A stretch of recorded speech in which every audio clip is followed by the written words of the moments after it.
గతంలో వరుపుల రాజా గారు ప్రజల కోసం చేసిన సేవల గురించి ఏం చెప్తారు?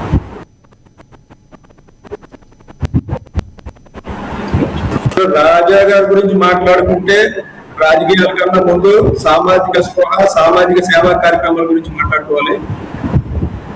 ఆయన రాజకీయాల్లోకి వచ్చిన దగ్గర నుంచి ఒక పార్టీ ఎజెండా రాజకీయాలు చేస్తూనే సామాజిక సేవా కార్యక్రమాల్లో ముందుండి మండల స్థాయి నుంచి ఒక ఎంపీడీసీగా నెగ్గి ప్రతిపాడు మండల అధ్యక్షునిగా, తర్వాత ఉమ్మడి ఉభయ గోదావరి అధ్యక్షుడిగా ఎన్నో నిర్వహించారు. కేవలం అవన్నీ కూడా స్వయం శక్తితో, ఆయన యొక్క పట్టుదలతో, ఆయన సామాజిక స్పృహని గ్రహించి ప్రతిపాడు నియోజకవర్గ ప్రజలు వెనక ఉండబట్టి ఆయన ఈ స్థాయికి రావడం జరిగింది. ఆయన స్వర్గీయ వరుపుల జోగిరాజు గారు మనకు జనరల్గా చాలా మంది వారసత్వంతో రాజకీయాల్లోకి వస్తారు. ఆయన తాతగారికి ఈయనకి చాలా జనరేషన్ గ్యాప్ ఉంది. తాతగారు ఎమ్మెల్యే చేశారు కదా, నేను రాజకీయ నాయకుడు అయిపోతాను కాకుండా కింద స్థాయి నుంచి ఆయన స్వగ్రామం పెద్ద సంఖ్యలో పూడించి రాజకీయ ప్రస్థానం మొదలుపెట్టి ఈరోజు ఉభయ గోదావరి జిల్లాలోనే కాదు రాష్ట్రంలో వరుపుల రాజా అనే వ్యక్తి ఒక బ్రాండ్ క్రియేట్ చేసిన వ్యక్తి రాజా గారు. రాజా గారి గురించి ఆ నియోజకవర్గంలో మేము చెప్పే కన్నా రాష్ట్రంలో ఉన్నటువంటి ఏ జిల్లాకు పోయినా ఎవరిని కదిలించినా ప్రతిపాడు నియోజకవర్గం వరుపుల రాజా వరుపుల రాజా ఒక బ్రాండ్ ఉంది. ఆతిథ్యం ఇవ్వడంలో వర్పించిన మనిషి లేరని చెప్పి ప్రతి నాయకుడు ప్రతి కార్యకర్త కూడా చెప్తా ఉంటారు. అంత మహోన్నత వ్యక్తి ఒక ఉన్నతమైన స్థాయికి వెళ్ళి చిన్న వయసులో మా అందరినీ విడిచి వెళ్ళిపోవడం మా అందరి యొక్క దురదృష్టం, మరి ముఖ్యంగా ప్రతిపాడు నియోజకవర్గం యొక్క దురదృష్టం. అయితే గోపి గారు రేపు ఆయన జయంతి సందర్భంగా, ఎందుకంటే ఆగస్టు 14న ఆయన 51వ జయంతి జరుగుతుంది. ఈ సందర్భంగా అక్కడ ఎటువంటి కార్యక్రమాలు చేస్తున్నారు, అక్కడ ప్రజలకు మీరు ఏం చెప్పబోతున్నారు, అదేవిధంగా సత్యప్రభ గారు ఏ రకంగా ముందుకు వెళుతున్నారు నియోజకవర్గంలో, మీ మాటల్లో చెప్పండి.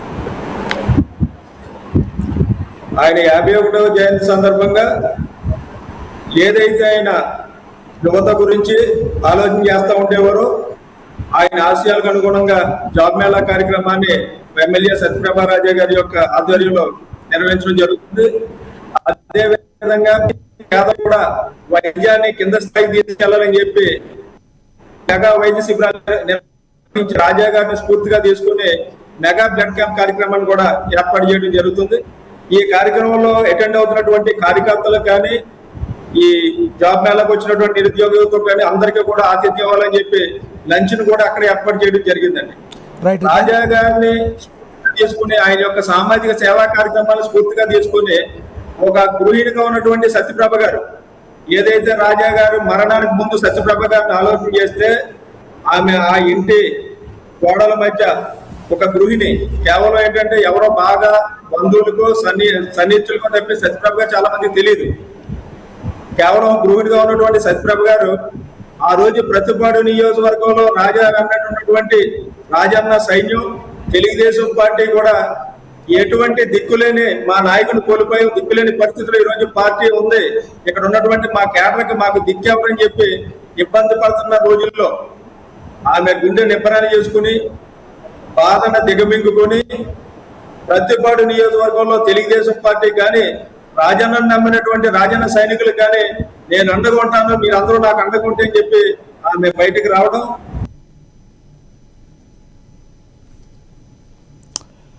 రైట్, ధన్యవాదాలండి మీ అభిప్రాయాన్ని తెలియజేసినందుకు. బొద్దిరెడ్డి గోపి గారు మీ యొక్క అభిప్రాయాన్ని తెలియజేసినందుకు ధన్యవాదాలు. ఎస్, తదుపరి మనము ఫోన్ లైన్లో ఎవరు అందుబాటులో ఉన్నారో చూద్దాం. అదేవిధంగా మనకి అన్నవరం దేవస్థానం పాలక మండలి సభ్యులు పర్వత సురేష్ గారు ఉన్నారు, టీడీపీ సీనియర్ నాయకులు.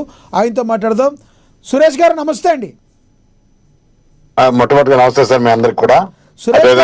కూడా ఎస్ సార్, హలో నమస్తే సార్. సురేష్ గారు మీరు స్క్రీన్ అడ్డంగా పెట్టుకోండి, అక్కడ స్క్రీన్ ఆటో రొటేషన్ ఆన్ చేయాలి.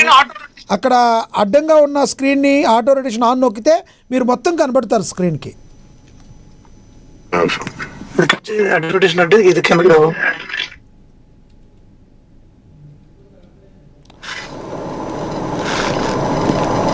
మీ ఫోన్లో పైన ఉంటుంది చూడండి ఆటో రొటేషన్.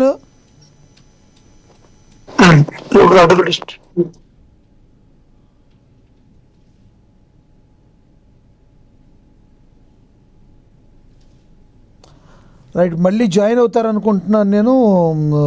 అదేవిధంగా నెక్స్ట్ మనతోటి ఫోన్ లైన్లో అందుబాటులోకి వచ్చేవాళ్ళు ఉన్నారు ఇద్దరు, వాళ్ళని కూడా ఫోన్ లైన్లో తీసుకుందాం.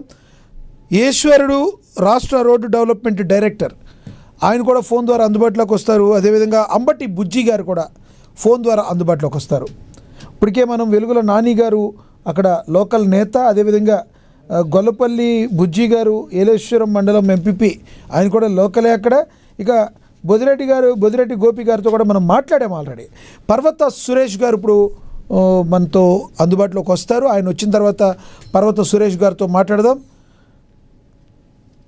అయితే పర్వత సురేష్ గారు జాయిన్ అయ్యేలోపు అసలు వరుపుల రాజా గారి యొక్క రాజకీయ ప్రస్థానం గురించి మనం కూడా మాట్లాడుకోవాలి. రాజకీయ నాయకులు చాలామంది ఉంటుంటారు, పదవులు చూసి వచ్చేవాళ్ళు కొందరు ఉంటే, ప్రజల గుండెల్లో స్థానం సంపాదించుకునే వాళ్ళు కొందరు ఉంటారు.